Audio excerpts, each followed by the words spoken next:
السلام علیکم ورحمۃ اللہ وبرکاتہ۔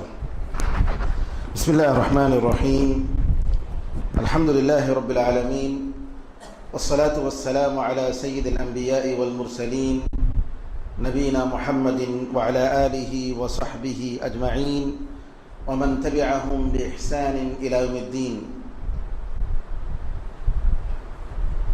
انا انزلناه فی لیلۃ القدر وما ادراک ما لیلۃ القدر لیلۃ القدر خیر من الف شہر تنزل الملائکۃ والروح فیہا بإذن ربہم من کل امر سلام ہی حتی مطلع الفجر۔ رمضان کی ان مبارک راتوں میں، طاق راتوں میں، ایک مومن کو سب سے زیادہ جو کام کرنے کا ہے وہ اللہ تعالیٰ کی عبادت کرنی ہے۔ شب قدر کے تعلق سے نبی کریم صلی اللہ علیہ وسلم نے فرمایا کہ ان کو طاق راتوں میں تلاش کرو، اور طاق رات جیسا کہ آپ جانتے ہیں 21ویں، 23ویں، 25ویں، 27ویں اور 29ویں طاق رات۔ لیکن صحیح مسلم کی ایک روایت ہے، ابو سعید خدری رضی اللہ تعالیٰ عنہ اس حدیث کی روایت کرتے ہیں کہ نبی کریم صلی اللہ علیہ وسلم نے فرمایا کہ طاق راتوں کو تلاش کرو جب 9 راتیں جب باقی رہ جاتی ہیں، اور جب 7 راتیں باقی رہ جاتی ہیں، اور 5 راتیں جب باقی رہ جاتی ہیں، اور 3 راتیں جب باقی رہ جاتی ہیں، ان راتوں میں تلاش کرو۔ اس حدیث کے مطابق ابو سعید خدری رضی اللہ تعالیٰ عنہ سے پوچھا گیا کہ یہ طاق راتیں آپ جو کہہ رہے ہیں، 9 راتیں جب باقی رہ جاتی ہیں، تو یہ کون سی راتیں ہیں؟ تو ابو سعید خدری رضی اللہ تعالیٰ نے کہا 21ویں رات کے بعد جو دوسری رات آتی ہے وہ رات ہے۔ پھر کہا کہ 23ویں رات کے بعد جو راتیں رہ جاتی ہیں، آخری 7 راتیں، وہ رات۔ تو ابو سعید خدری رضی اللہ تعالیٰ عنہ کی اس روایت کے مطابق 22ویں رات، 21 کے بعد والی 22ویں رات، اور اسی طریقے سے 23 کے بعد والی جو رات آتے ہیں وہ 24ویں رات، اور 25 کے بعد جو آتی ہے 26ویں رات، 28ویں رات۔ جب پورا مہینہ مکمل ہو، ابن تیمیہ رحمۃ اللہ علیہ فرماتے ہیں کہ ان راتوں میں تلاش کرنا چاہیے۔ تو اس حدیث کی روشنی میں ایسا لگتا ہے کہ اگر ہم واقعی شب قدر کو پانا چاہتے ہیں تو پوری 10 راتوں میں ہم تلاش کریں۔ ہونا تو یہی چاہیے کہ ہماری مسجدوں میں صرف 21، 23، 25، 27 اور 29 نہیں، پوری 10 رات، پوری 10 رات اہتمام ہو، اور ہم لوگ کوشش کریں عبادتوں میں وقت گزاریں، ذکر الہی میں وقت گزاریں، دعاؤں میں وقت گزاریں۔ ٹھیک ہے، علم دین سیکھنے کا یہ بھی ایک موقع ہے، کوئی حرج نہیں، لیکن اس میں شک نہیں کہ بہتر یہ ہے کہ ہم اس کو نمازوں میں گزاریں،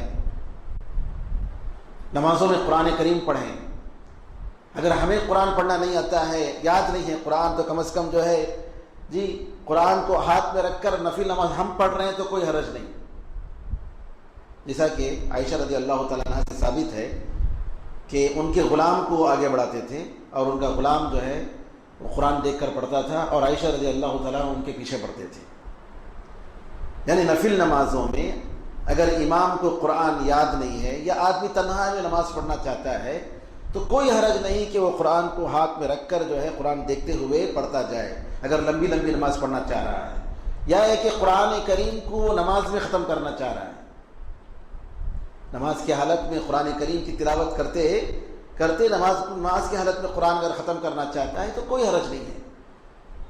لیکن عورتوں کے بارے میں ہمیں سننے میں آیا کہ اکثر عورتیں یا بعض عورتیں جب امام صاحب تراویح پڑھ رہی ہوتی ہیں اپنے ہاتھ میں قرآن میں رکھ کر جو ہے ہاتھ میں رکھ کر دیکھ رہے ہیں۔ علماء نے کہا کہ یہ بہتر نہیں ہے، یہ مناسب نہیں ہے۔ نماز تو ہو جاتی ہے انشاءاللہ، لیکن آپ کو کیا ضرورت ہے؟ آپ تو امام نہیں ہیں، آپ کو قرآن سننا چاہیے۔ اور دوسری بات، جب آپ کو ضرورت بھی نہیں ہے، آپ خود اپنی نماز نہیں پڑھ رہے ہیں، تو آپ اپنے ہاتھوں کو جو ہے نبی کریم صاحب کی جو سنت یہ ہے کہ بائیں ہاتھ پر دائیں ہاتھ کو رکھیں، یہ سنت ہے نماز کی حالت میں، اور آپ قرآن کو اٹھا کر رکھ کر سن رہے ہیں، امام صاحب کو فالو اپ کر رہے ہیں۔ اور اس میں ایک اور فتنہ، ہاں مولوی صاحب وہ آیت میں غلطی کرا لے، وہ پڑھتے رہتے فالو اپ کرتے نا، تو اس میں کیا کرتے، مولوی صاحب جو ہے غلطی کرا لے، مولوی صاحب وہ غلطی کرا لے، خواہ مخواہ ایک فتنے کی بات۔ تو میں یہ کہنا چاہ رہا تھا کہ ان دنوں میں عبادت زیادہ سے زیادہ ہونی چاہیے، ان راتوں میں۔ اور اگر جیسا کہ خواتین نے خواہش کی، اسی لیے جو ہے متولی صاحب نے گزارش کی کہ ایک اور درس کا ایک آدھے پونے گھنٹے کے لیے اضافہ کر لیا جائے، تو میں نے کہا ٹھیک ہے، کوئی حرج نہیں۔ علامہ ابن عثیمین رحمۃ اللہ علیہ کا معمول رہا، ہم مدینے میں جب پڑھتے تھے دیکھتے تھے کہ جو ہے آخری 10 راتوں میں مسجد حرام مکہ مکرمہ کے چھت پر تراویح جیسے ختم ہو جاتی، کیونکہ وہاں مکے میں آپ کو معلوم ہے کہ تراویح بھی ہوتی ہے، پھر اس کے بعد قیام لیل بھی ہوتی ہے، 12:30 بجے تقریباً قیام لیل شروع کرتے ہیں، اور تقریباً 12:30 سے لے کر 2:30-3 بجے تک جو ہے قیام لیل چلتی ہے۔ تو شیخ ابن عثیمین رحمۃ اللہ علیہ کا معمول تھا، جب تک وہ زندہ تھے، اللہ ان پر رحم فرمائے، بہت بڑے عالم، بڑی ساری کتابیں لکھی انہوں نے، تراویح کے بعد درس کا سلسلہ شروع ہوتا، اور طلبہ ماشاءاللہ بہت بڑا جمع غفیر ہوتا، اور کب تک قیام لیل جب تک شروع نہیں ہوتی تب تک تراویح کے بعد سے لے کر مسلسل تقریباً 2-3 گھنٹے جو ہے درس کا سلسلہ جاری رہتا۔ تو میں یہ کہنا چاہ رہا ہوں کہ اس میں کوئی حرج نہیں، اگرچہ کہ وہ کام کہ ہم عبادت کریں، جیسا کہ نبی کریم صلی اللہ علیہ وسلم سے ان راتوں میں نماز ہی کا ذکر آتا ہے، عبادت کا ذکر آتا ہے، وہ بہتر ہے۔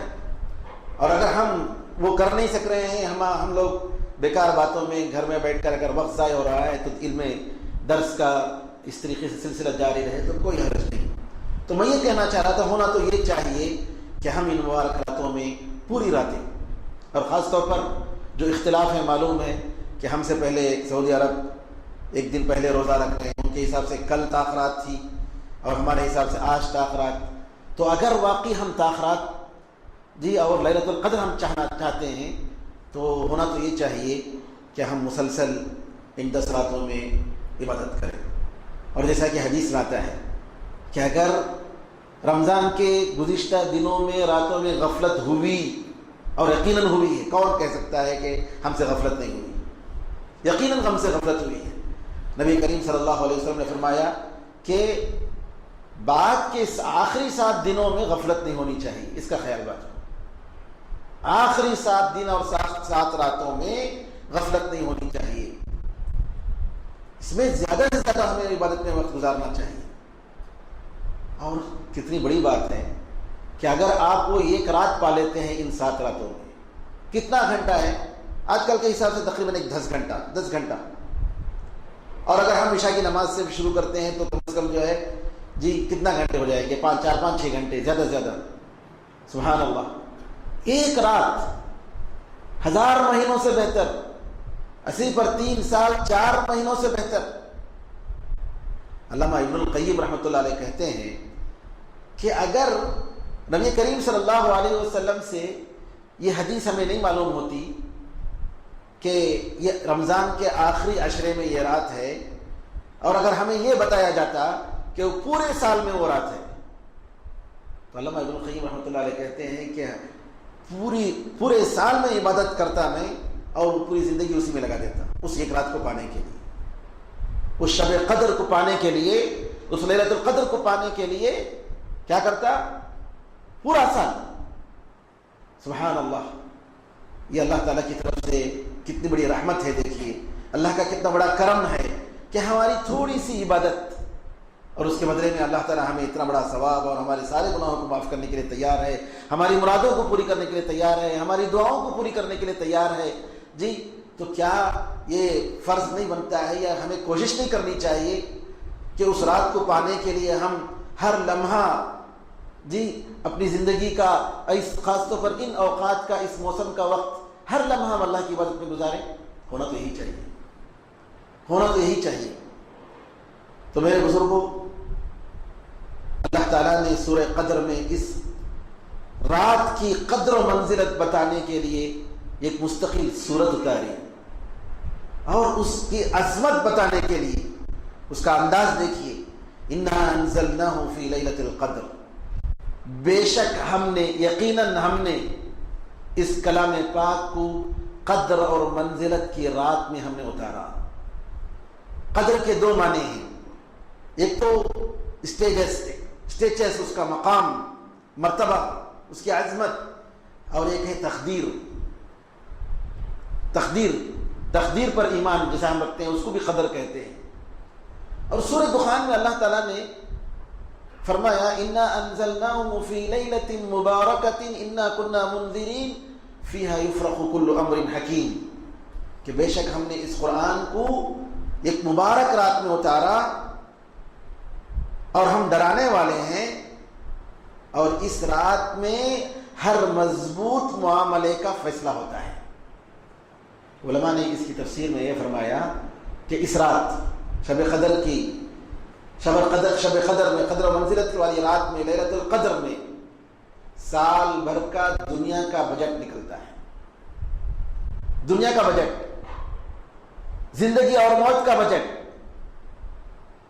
کہ فلاں سال، آئندہ سال تک فلاں صاحب زندہ رہیں گے، فلاں صاحب مریں گے، فلاں اتنا کمائیں گے، فلاں کا اتنا نقصان ہوگا جی، فلاں اتنا نیک عمل کریں گے، فلاں برا عمل کریں گے۔ سارے لوگوں کا عمل، ان کا رزق جی، ان کی زندگی اور ان کا موت، پورا ایک دنیا کا بجٹ نکلتا ہے اس رات۔ فیہا یفرق کل امر حکیم، ہر مضبوط معاملے کا اس رات میں فیصلہ ہوتا ہے۔ لوح محفوظ میں تو اللہ تعالیٰ نے رکھا ہے، آسمان و زمین پیدا کرنے سے 70,000 سال پہلے اللہ تعالیٰ نے وہ لکھ کر رکھا ہے، لیکن ہر سال اللہ تعالیٰ فرشتوں کے حوالے یہ کرتا ہے کہ آئندہ سال تک کا یہ بجٹ ہے، لو اس رات ہوتا ہے۔ سبحان اللہ۔ بتائیے کہ اگر عبادت کرتے ہوئے، اللہ تعالیٰ کی عبادت کرتے ہوئے اگر اس رات میں ہمیں وہ موقع مل جاتا، کتنا جی اللہ تعالیٰ کی کتنی بڑی نعمت ہوگی اور کتنا بڑا اعزاز ہوگا اور اللہ کا کتنا بڑا انعام ہوگا۔ تو اللہ نے فرمایا انا انزلناہ فی لیلۃ القدر وما ادراک ما لیلۃ القدر، آپ کو کیا معلوم ہے لیلۃ القدر کیا ہے؟ یعنی اللہ تعالیٰ آپ سے کہہ رہا ہے کہ دیکھو یہ معمولی رات نہیں ہے، اس رات کی منزلت معلوم کرنے کے لیے اللہ سوال کر رہا ہے، آپ کو معلوم ہے؟ وما ادراک ما لیلۃ القدر، یہ کوئی معمولی رات نہیں ہے، آپ کو کیا معلوم ہے کہ یہ لیلۃ القدر کیا ہے؟ اس کی اہمیت بتانے کے لیے اللہ تعالیٰ یہ سوال کر رہا ہے آپ سے۔ لیلۃ القدر، پھر کہہ رہا ہے لیلۃ القدر، یہ قدر و منزلت خیر من الف شہر، 1000 مہینوں سے بہتر ہے، 1000 مہینوں کی عبادت سے بہتر ہے، 1000 مہینوں کے عمل سے بہتر ہے۔ پتہ نہیں ہمارا کون سا عمل اللہ تعالیٰ کو اس رات میں پسند آ جائے، پتہ نہیں ہماری کون سی دعا اللہ تعالیٰ قبول کر لے جی، پتہ نہیں، ہو سکتا ہے کہ ہمارے آنکھوں سے ایک قطرہ جو ٹپکتا ہے، ہو سکتا ہے اللہ تعالیٰ پوری زندگی کو اللہ تعالیٰ معاف کر دے جی۔ انسان تنہائی میں اللہ تعالیٰ کے سامنے بیٹھ کر جی اللہ تعالیٰ سے گڑ گڑائے، اللہ تعالیٰ سے مانگے، اصرار کرے جی، سبحان اللہ، یہ امت مسلمہ پر کتنا بڑا انعام ہے اللہ تعالیٰ کا۔ تنزل الملائکۃ والروح فیہا، اللہ تعالیٰ نے فرمایا، دیکھیے ایک تو بات یہ کہ 1000 رات سے بہتر، 1000 مہینوں سے بہتر ہے، دوسری بات کیا کہی؟ فرشتے اس میں اتر کر آتے ہیں اس رات میں۔ فرشتے کون؟ جن فرشتوں نے اس زمین کے بنانے پر اللہ تعالیٰ سے سوال کیا تھا، اتجعل فیہا من یفسد فیہا ویسفک الدماء، جب اللہ تعالیٰ نے کہا کہ میں زمین میں جانشین بنا رہا ہوں، انسان کو بنا رہا ہوں، تو کیا کہا فرشتوں نے؟ کیا تم ایسے لوگوں کو بنا رہے ہو جو زمین میں فساد مچائیں گے، خون بہائیں گے؟ جی اللہ تعالیٰ نے کہا انی اعلم ما لا تعلمون، مجھے معلوم ہے آپ لوگوں کو معلوم نہیں ہے۔ ایسی زمین پر آسمان کے فرشتے اتر کر آ رہے ہیں اس رات۔ کتنی بڑی شب قدر، یہ کیسی رات ہے، سبحان اللہ، کہ ہم ہی نہیں، وہ پاک فرشتے جو اللہ تعالیٰ کی صرف اطاعت ہی اطاعت کرتے ہیں، اللہ تعالیٰ کی نافرمانی کرتے نہیں، جانتے بھی نہیں، سبحان اللہ۔ والروح فیہا، فرشتے ہی نہیں، روح جبریل امین بھی آتے ہیں۔ جبریل علیہ السلام کو روح کہا گیا، اور قرآن کریم میں اللہ تعالیٰ نے وحی الہی، وحی جو اللہ تعالیٰ نے ریولیشن جو نازل کیا ہے، اس کو بھی اللہ تعالیٰ نے روح کہا۔ جسے انسان کی زندگی کے لیے اس جسم کے ساتھ روح ضروری ہے، تو اللہ تعالیٰ نے وحی کو کیا کہا؟ روح۔ کیوں؟ اس لیے کہ یہ دل، یہ روح جو ہے وحی، یہ دل کی زندہ رکھتا ہے۔ اللہ تعالیٰ کی وحی جو ہے انسان کے دل کو زندہ رکھتی ہے، اس کے دین کو زندہ رکھتی ہے، اس کے دین کی سلامتی کے لیے یہی ضامن ہے۔ تو اسی مناسبت سے جبریل امین جو کہ فرشتوں، روح وحی کے لانے والے فرشتوں کے سردار، وحی کے لانے والے فرشتوں کے سردار جبریل امین کو اللہ تعالیٰ نے روح کہا۔ تنزل الملائکۃ والروح فیہا بإذن ربہم، اللہ تعالیٰ کی، ان کے پروردگار کی اجازت سے وہ اتر کر آ رہے ہیں۔ جی اس کا مطلب یہ ہوا کہ گویا فرشتوں نے مطالبہ کیا اللہ تعالیٰ سے کہ اے اللہ ہمیں اجازت دے جانے کی سرزمین پر، اس مبارک رات میں ہم بھی شریک ہو جائیں۔ جی تو اللہ تعالیٰ نے ان کو پرمیشن دیا، جبریل امین نے ان سے اجازت مانگی اللہ تعالیٰ سے کہ ہمیں بھی ہماری ڈیوٹی کو چھوڑ کر جی سرزمین، اس سرزمین پر اترنے کی توفیق دے، مبارک رات، اتنی مبارک رات ہے، اس میں ہمیں آنے کی اجازت دے۔ اللہ اکبر۔ بِإِذْنِ رَبِّهِمْ مِنْ كُلِّ أَمْرٍ، سارے معاملات، ان کی ساری ڈیوٹی کو چھوڑ کر فرشتے اس رات کو اتر کر آتے ہیں۔ سبحان اللہ۔ جب فرشتے اتر کر آتے ہیں تو کیا میرے بزرگوں، اسلامی ماؤں اور بہنوں، ذرا بتاؤ کیا ہمارا فرض نہیں بنتا ہے کہ اس رات کو اللہ تعالیٰ نے ہم جیسے انسانوں کے لیے بنایا، ہم جیسے گنہگاروں کے لیے بنایا، تو کیا ہمارا فرض نہیں بنتا ہے کہ ان راتوں کو ہم جاگیں اور پوری راتوں میں اپنا وقت اللہ تعالیٰ کی عبادت میں گزاریں اور اللہ تعالیٰ سے جو ہے مرادیں مانگیں، دعائیں کریں؟ جی یہی تو ہونا چاہیے۔ تنزل الملائکۃ والروح فیہا بإذن ربہم من کل امر سلام۔ ایک اور بات سن لیجیے، اس رات کی خصوصیت کیا ہے؟ پرامن، سلامتی والی رات ہے، پوری سلامتی والی رات۔ جی بعض لوگوں نے روایتوں میں بتایا کہ اس میں کتے نہیں بھونکتے ہیں، فلاں فلاں ہیں، حالانکہ وہ روایت جو ہے صحیح نہیں ہے، ضعیف روایتیں ہیں۔ بہرحال لیکن اللہ تعالیٰ نے یہ کہا ہمارے لیے کافی ہے کہ یہ پرامن اور سلامتی والی رات ہے۔ یہ حتی مطلع الفجر، یہ کب تک ہے؟ یہ فجر کے طلوع ہونے تک ہے، جب تک مؤذن جو ہے فجر صادق پر اذان دیتے ہیں اس وقت تک ہے۔ سبحان اللہ۔ حدیث میں آتا ہے کہ صبح جس دن یہ لیلۃ القدر ہوتی ہے، شب قدر، اس دن سورج جب نکلتا ہے تو اس کی شعاعیں، اس کی کرنیں نہیں ہوتی ہیں، پاورفل کرنیں نہیں ہوتی ہیں۔ کیوں؟ فرشتے اتنی بڑی تعداد میں اوپر واپس جاتے ہیں کہ اس کی کرنوں میں وہ طاقت نہیں رہتی ہے، وہ شعاعیں اتنی جو ہے نہیں ہوتی ہیں سورج کی۔ سبحان اللہ۔ اور آج کی رات کے بارے میں بعض روایتوں میں آتا ہے کہ نبی کریم صلی اللہ علیہ وسلم نے صحابہ کو بتایا تھا کہ وہ رات مجھے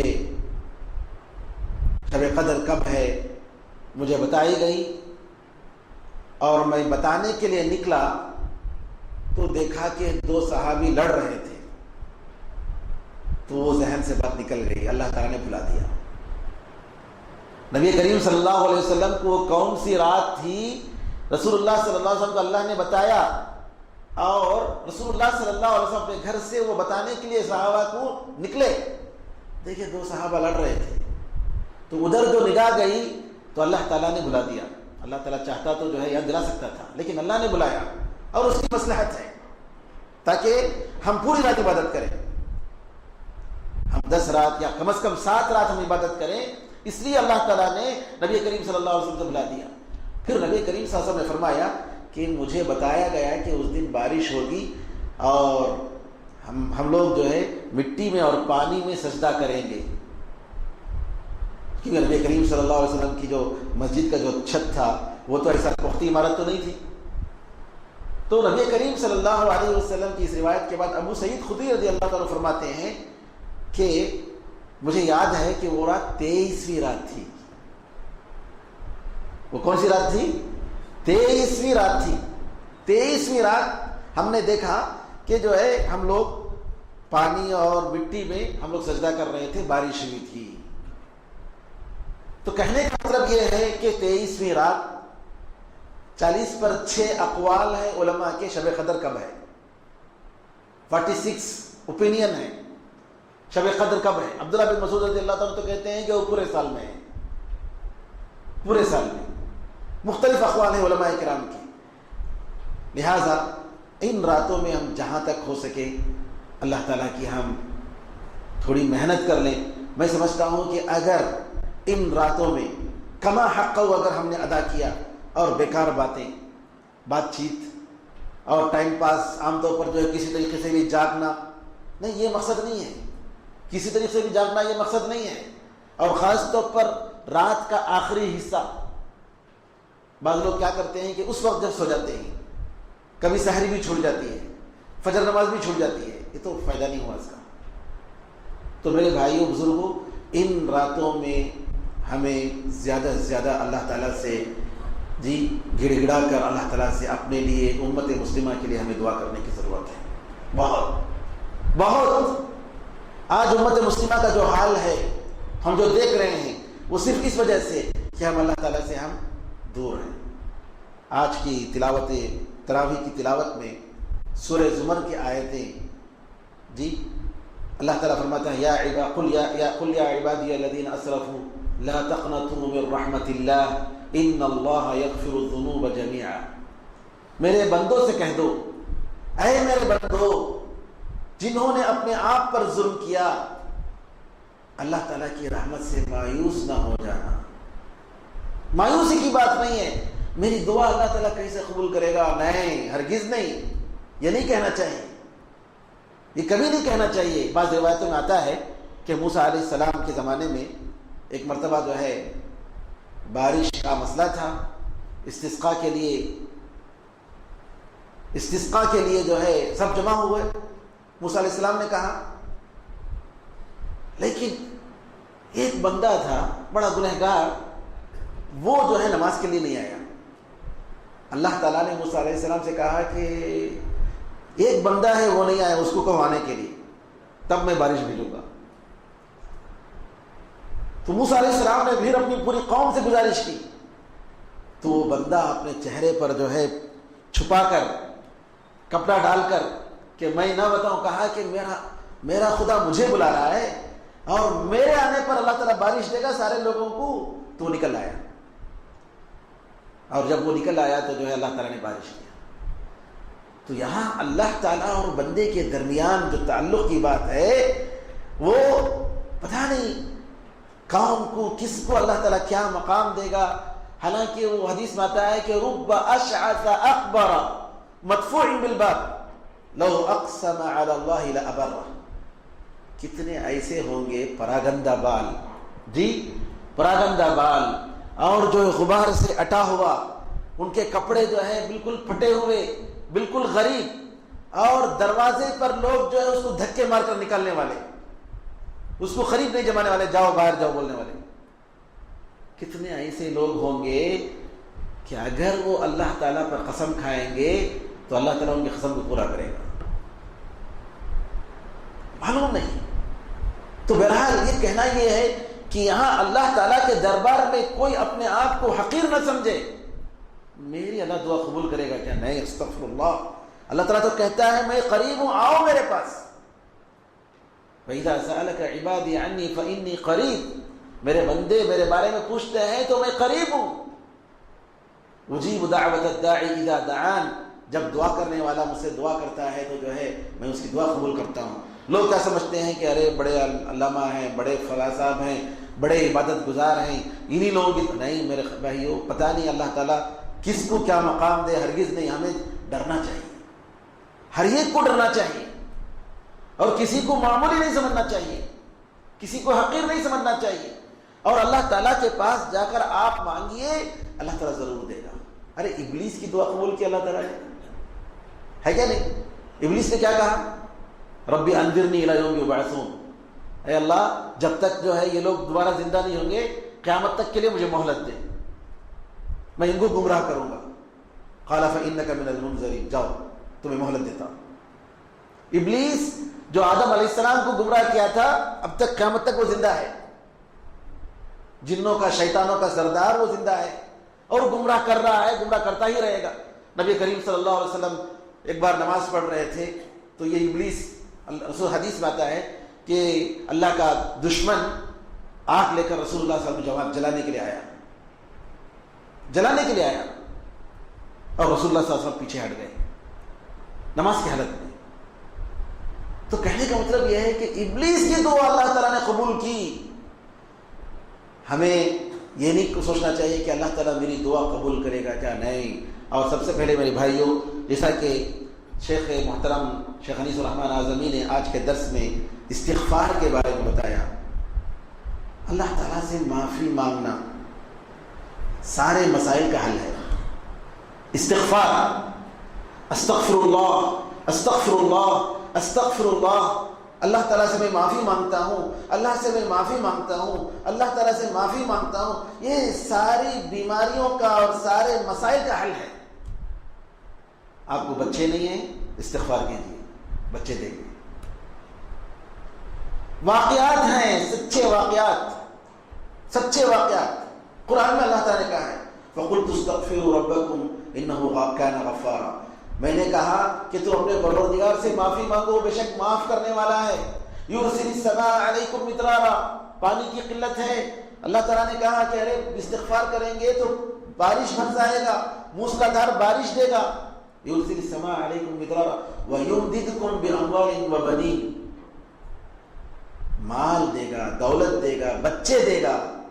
وَيَجْعَلْ لَكُمْ جَنَّاتٍ وَيَجْعَلْ لَكُمْ أَنْهَارًا، تمہارے لیے باغات دے گا، تمہارے لیے ندیاں دے گا. سارے مسائل کا حل، سارے مشکلات کا حل. پڑھائی میں پریشانی ہے آپ کو جی، آپ اگر پڑھ رہے ہیں کالج میں، اسکول میں پریشانی ہے، استغفار کیجیے. استغفر اللہ استغفر، ہمیشہ ہمیشہ چلتے پھرتے لیٹتے گھر کا ماحول استغفار کا ماحول بنائیے. دسترخوان پر بیٹھ کر استغفر اللہ پڑھیے تاکہ ہمارے بچے سیکھیں. جی آپ دیکھیے اس کا اثر، دیکھیے اس کا نتیجہ دیکھیے. اگر آپ لاولد ہیں استغفار کیجیے، استغفر اللہ استغفر اللہ استغفر اللہ. جی قرآن میں اللہ تعالیٰ فرماتا ہے، اور صحابہ نے کہا، صحابہ نے، تابعین نے کہا، اللہ تعالیٰ نے اس کے عذاب سے بچنے کے لیے دو چیزیں بتائیں. ایک چیز تو ختم ہو گئی لیکن دوسری چیز باقی ہے. عذاب سے بچنے کے لیے دو چیزیں بتائیں. کون سا عذاب؟ اجتماعی عذاب ہو یا یہ کہ انفرادی طور پر، یعنی ہماری زندگی میں جو مسائل، جو مصیبتیں آتی ہیں وہ مصیبتیں ہوں، یا ایک اجتماعی طور پر جیسا کہ آج فلسطین میں ہو رہا ہے، یا ہے کہ مختلف جگہوں پر جیسے ہو رہا ہے. اجتماعی عذاب، دو چیزیں وہ بچنے کے لیے. ایک تو اللہ نے فرمایا وَمَا كَانَ اللَّهُ لِيُعَذِّبَهُمْ وَأَنْتَ فِيهِمْ، اللہ تعالیٰ ان لوگوں کو اس وقت تک عذاب نہیں دے گا جب تک محمد صلی اللہ علیہ وسلم آپ جب تک ان کے درمیان ہیں ان کو سزا نہیں دے گا. ویسے ہی ہوا. کفار قریش جب تک رسول اللہ صلی اللہ علیہ وسلم مکے میں تھے، قریش کو کوئی تکلیف نہیں ہوئی، جبکہ وہ رسول اللہ صلی اللہ علیہ وسلم کو اور صحابہ کو اتنا پریشان کرتے تھے. لیکن جیسے ہی مدینہ گئے کیا ہوا؟ ان کے راشن کو پریشانی، کھانے پینے کی پریشانی. 70 بڑے بڑے سرداران قریش دوسری ہی سال سن 2 ہجری میں، ہجرت کے دوسرے سال جنگ بدر میں مارے گئے، بری طریقے سے مارے گئے، بڑے بڑے کفار قریش سردار. وما كان الله يعذبهم وانت فيهم، جب تک اے محمد رحمت للعالمین، آپ رحمت عالم ہیں، ساری دنیا والوں کی رحمت ہیں، جب تک آپ ان لوگوں کے درمیان ہیں اللہ ان کو عذاب نہیں دے گا. وما كان الله معذبهم وهم يستغفرون. دوسرا کہا کہ جب تک آپ یہ لوگ اللہ تعالیٰ سے معافی مانگتے رہیں گے اس وقت تک اللہ ان کو عذاب نہیں دے گا. استغفار، استغفر اللہ استغفر اللہ استغفر اللہ استغفر اللہ استغفر اللہ. تو یہ معمول ہونا چاہیے ہماری زندگی کا، چلتے پھرتے، عبادتوں سے پہلے، عبادتوں کے بعد. جی یہ اس کی وجہ سے سارے مسائل، ساری بیماریوں کا حل ہے اس میں، ساری مصیبتوں کا حل ہے اس میں، ساری پریشانیوں کا حل ہے استغفار میں. استغفر اللہ استغفر اللہ استغفر اللہ. اللہ تعالیٰ سے معافی مانگنا، اے اللہ میں معافی مانگتا ہوں، اے اللہ میں معافی مانگتا ہوں، اے اللہ میں معافی مانگتا ہوں، اے اللہ میں معافی مانگتا ہوں. ہم نماز پڑھتے ہیں، نماز پڑھنے کے بعد نبی کریم صلی اللہ علیہ وسلم سب سے پہلے کیا کرتے تھے؟ استغفر اللہ استغفر اللہ استغفر اللہ، 3 مرتبہ استغفر اللہ پڑھتے تھے سب سے پہلے فرض نماز کے بعد. اے اللہ میں معافی مانگتا ہوں، اے اللہ میں معافی مانگتا ہوں. ارے اچھا عمل کر کے معافی مانگ رہے ہیں بھائی، کوئی برا عمل کر کے نہیں. ہم لوگ تو نعوذ باللہ ہمارا معمول زندگی کا نعوذ باللہ ایسا بن گیا ہے، غیر دینی ماحول. بتائیے ہمارے گھروں میں 1 بار یا 2 بار یا سبحان اللہ سب کے ساتھ ہم رہتے ہیں، اپنی بیوی بچوں کے ساتھ استغفار، ذکر الہی یا سبحان اللہ الحمدللہ اللہ اکبر کی باتیں ہوتی ہیں؟ الا ماشاء اللہ بہت کم ہوگا، بہت کم گھرانے ہوں گے ایسے جن کے گھر میں ماشاء اللہ ایمان اور عبادت اور دینی ماحول ہوتا ہے. ورنہ کیا ہے، انہوں ایسا بولے، انہوں ایسا کرے، ان کے گھر میں یہ ہوا، انہوں یہ کرے، خالی شکایتیں اور باتیں، اسی میں زندگی گزرتی ہے ہماری. جی جہاں رمضان کا ہو یا دوسرا مہینہ ہو، یہ افسوس کی بات ہے. تو لہٰذا جو ہے استغفار، جب ہم فرض نماز کے بعد استغفار کر رہے ہیں تو ہمارا فرض بنتا ہے کہ ہمارے معمولی زندگی میں اس کو لائیں، اور اس کے بے شمار فائدے ہیں، بے شمار فائدے ہیں، بے شمار فائدے ہیں. آپ کے گھریلو مسائل ہیں، استغفار کیجیے، استغفار کیجیے، اللہ تعالیٰ سے معافی مانگیے. گھر میاں بیوی کے درمیان پریشانی، بچوں کی پریشانی، جی بچے ہماری بات نہیں سن رہے ہیں، کچھ بھی ہوگا. اصل میں ہم کیا سمجھتے ہیں، جیسا کہ مولانا نے فرمایا کہ ہم سمجھتے ہیں کہ ہم کیا کرتے ہیں، ہم نے کون سی غلطی کی. اور بعض لوگ بولتے بھی ہیں منجیچ کئی کو ہونا، یہ میں کیا آج کر ڈالیا بولو، میں کیا بھی کچھ کریا نہیں نا، میں کئی کوئی مصیبت منجیچ دوسرے لوگوں کو ہوا نہیں نا. استغفر اللہ. یہ اللہ تعالیٰ کی تقدیر پر کتنا بڑا اعتراض. بلکہ اللہ تعالیٰ تو کہتا ہے کہ بہت سارے گناہوں کو اللہ بس ایسے ہی معاف کر دیتا ہے. وَلَوْ يُؤَاخِذُ اللَّهُ النَّاسَ بِظُلْمِهِمْ مَا تَرَكَ عَلَيْهَا مِن دَابَّةٍ. اگر جو ہے لوگوں کے گناہوں کے بدلے میں جی لوگوں کو اللہ تعالیٰ فوراً سزا دیتا تو زمین پر کسی ایک جانور کو بھی نہیں چھوڑتا. لوگوں کے گناہوں کے بدلے میں، یعنی لوگوں کے گناہوں کا اثر کہاں تک؟ جانوروں تک. لیکن اللہ تعالیٰ معاف کر دیتا ہے. ہم اللہ تعالیٰ کا جی اللہ تعالیٰ ہمیں کتنی نعمتیں اللہ تعالیٰ کی، یہ کھانے کی نعمت، پینے کی نعمت، یہ جسم کی نعمت. جی اللہ تعالیٰ نے ہمیں کیا کیا نہیں رکھا ہے، کیا کیا پوری دنیا پورا جی پوری کائنات ہمارے لیے مسخر کیا ہے. ہماری ضرورت پر جو جو ضرورت ہے سب سستا بنایا ہے، ہوا ہے، پانی ہے. یہ اللہ تعالیٰ کی کتنی بڑی نعمت ہے. کیا ہم اس کا حق ادا کر رہے ہیں؟ جی کیا ہم واقعی اللہ تعالیٰ کی اس نعمت کو ہم پہچان رہے ہیں، اس کی قدر کر رہے ہیں؟ نہیں، یہ ہماری غلطی ہے. تو لہٰذا ہمارا فرض بنتا ہے کہ ہم ہمیشہ یہ سمجھیں، اور حدیث میں آیا ہے کہ آدم کی ساری اولاد گنہگار ہے، ساری اولاد گنہگار ہے، اور بہترین گناہ کرنے والے کون ہیں؟ توبہ کرنے والے ہیں. تو میرے بھائیوں، ان مبارک راتوں میں ہمیں زیادہ سے زیادہ اللہ تعالیٰ سے معافی مانگنے کی ضرورت ہے، دعا کرنے کی ضرورت ہے. نبی کریم صلی اللہ علیہ وسلم کی دعائیں سمجھ کر دعا کیجیے گا، اس کے معنی کے ساتھ آپ دعا کیجیے گا. بار بار ہمیں ایسے موسم ملتے ہیں تو ہمیں چاہیے کہ کم از کم ایک 8-10 دعا ہی صحیح جنرل دعا جو عام معنی ہیں ماشاءاللہ، ایسی دعائیں نبی کریم صلی اللہ علیہ وسلم کی دعاؤں میں اتنی بہترین دعائیں ہیں کہ دنیا اور آخرت کی ساری بھلائیاں انشاءاللہ میں مل جائیں گی، ترجمہ میننگ کے ساتھ۔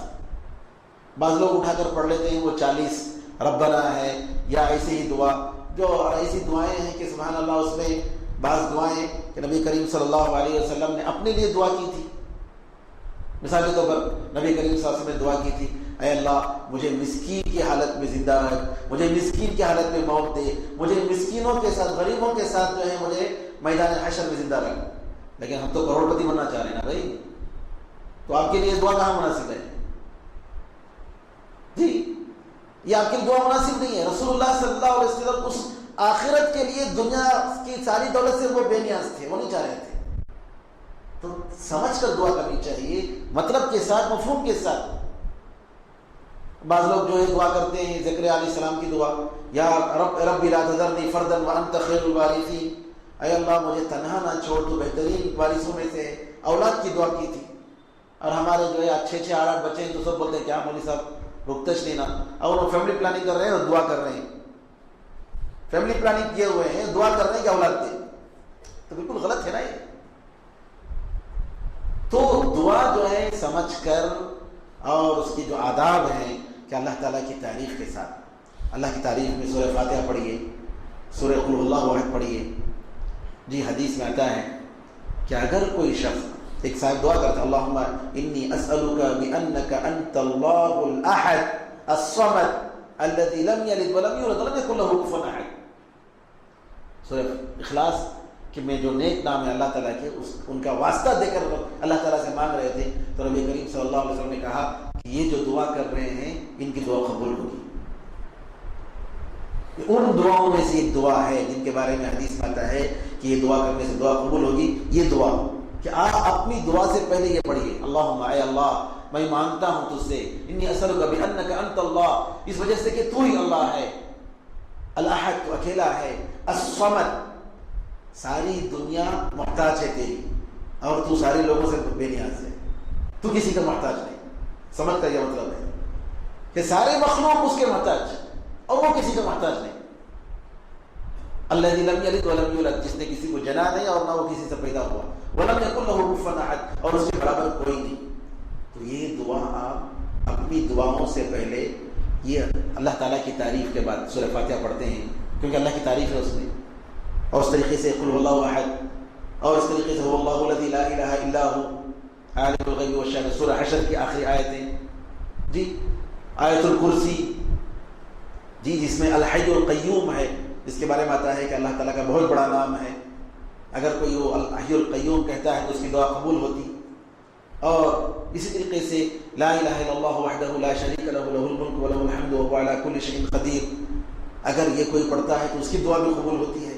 یہ اللہ تعالیٰ سے مانگنے کا طریقہ ہے، اصرار کر کے مانگے، کبھی مایوس نہ ہو، کبھی مایوس نہ ہو، اللہ تعالیٰ ضرور دے گا، آپ کی دعا بیکار نہیں جائے گی۔ دعا کی توفیق ہونا خود اللہ تعالیٰ کی بہت بڑی نعمت ہے، اللہ کی بڑی نعمت ہے۔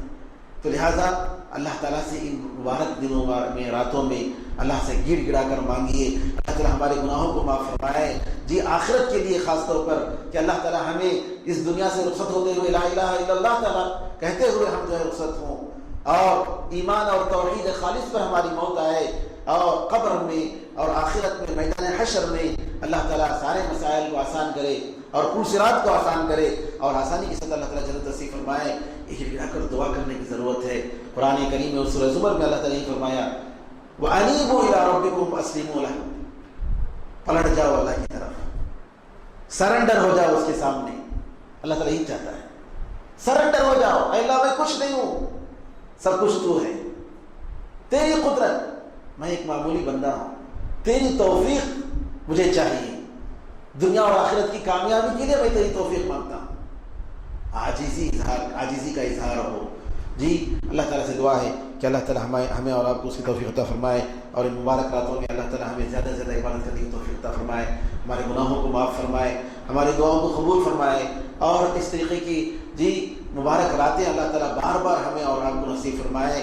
اور امت مسلمہ پر جو پریشانیاں ہیں اللہ تعالیٰ ان پریشانی کو دور کرے. فلسطین میں، غزہ میں مسلمانوں پر جو مصیبتیں آئی ہیں اللہ تعالیٰ ان مصیبتوں کو دور فرمائے. ان کے دشمن یہود پر اور جو بھی ان کے مددگار ہیں ان کے ظلم میں ساتھ دے رہے ہیں اللہ تعالیٰ ان کو غارت کرے. اللہ تعالیٰ ان پر جو ہے اپنا عذاب بھیجے. اللہ تعالیٰ تیرے بہت سارے فوج ہیں، تو ہواؤں کے ذریعے ختم کر سکتا ہے، پانی کے ذریعے ختم کر سکتا ہے، آگ کے ذریعے ختم کر سکتا ہے، ابابیل کے ذریعے ختم کر سکتا ہے. اے اللہ تو اپنی خاص فوج کے ذریعے ان بےکس مسلمانوں کو جو ہر طریقے سے گھرے ہوئے ہیں، جن کا کوئی مددگار نہیں، اے اللہ تو اپنے رحم کرم سے ان مسلمانوں کی مدد فرما اور ان یہودیوں پر اور ان ظالموں پر اپنا عذاب نازل فرما. اور اللہ تعالیٰ اس سرزمین کو ان کے ظلم سے پاک فرما. آمین ارحم الراحمین. والحمدللہ رب العالمین وصلی اللہ وسلم علی نبینا محمد وعلی آلہ وصحبہ اجمعین. والسلام علیکم ورحمۃ اللہ وبرکاتہ.